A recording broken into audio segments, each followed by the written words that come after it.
जानते, अनगिनत प्रयासों के पश्चात चींटी अपना एक छोटा सा घर बना पाती, जो अन्य जंतुओं के लिए सरल सी बात है। वो चींटी के लिए उसके जीवन की सबसे बड़ी घटना, सबसे बड़ी सफलता है। भविष्य में चींटी रहे न रहे, इनके बनाए हुए घर वर्षों पश्चात तक टिके रहते हैं। जीवन में सफलता के साथ भी ऐसा ही होता है। आपको एक दिन में सफलता नहीं मिलती, किंतु यदि आप प्रतिदिन प्रयास करते रहे तो एक दिन आपको सफलता अवश्य मिलेगी।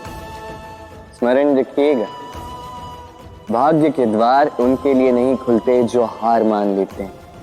भाग्य उनका स्वागत करता है जो उठकर उनके द्वार खटखटाने का प्रयास करते हैं। तो प्रयास करते रहे, सफलता एक न एक दिन आपके पास आएगी। आप इस संसार में ऐसे कई लोगों को जानते होंगे जिन्हें आप स्वार्थी मानते हैं, जो आवश्यकता पड़ने पर ही आपको स्मरण करते हैं, किंतु जैसे ही उनकी आपके सहायता की आवश्यकता पड़ती है, हाथ जोड़कर आपके सामने सज्ज रहे। बड़ा क्रोध आता है ना इन पर, मन खिन्न हो जाता, मन से ये स्वर निकलता है कि इस व्यक्ति की सहायता ना करें। ऐसा कभी मत कीजिए। आप सोचेंगे क्यों कह रहा हूं मैं ऐसा? स्मरण रखिएगा, दीपक का स्मरण व्यक्ति केवल तभी करता है जब अंधकार गहरा हो जाता है। उसे स्वार्थी मानकर स्वयं व्याकुल ना हो, स्वयं को दीपक मानकर आनंदित होइए। भाग्यवान समझिए खुद को कि आप इस संसार में किसी की सहायता करने योग्य हैं। किसी के स्वार्थी होने से स्वयं का दृष्टिकोण न बदले। बस ये दृष्टि रखिए स्वयं के परमार्थ पर। हमारा शरीर प्रकृति की सर्वोत्तम रचना है।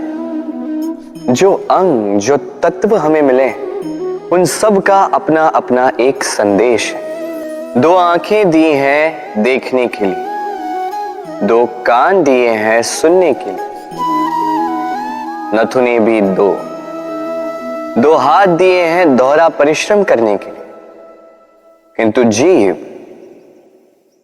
केवल एक। उस पर भी नुकीले बलिष्ठ दांत दिए हैं उनकी रक्षा के लिए।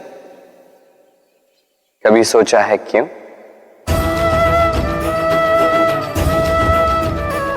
क्योंकि शब्द और शब्दों का उपयोग मनुष्य का सबसे बड़ा शस्त्र है, जिसका उपयोग जितना सोच समझकर किया जाए, मनुष्य जीवन में उतना ही ऊपर उठता है।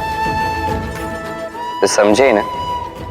देखो, सुनो, समझो अधिक, बोलो।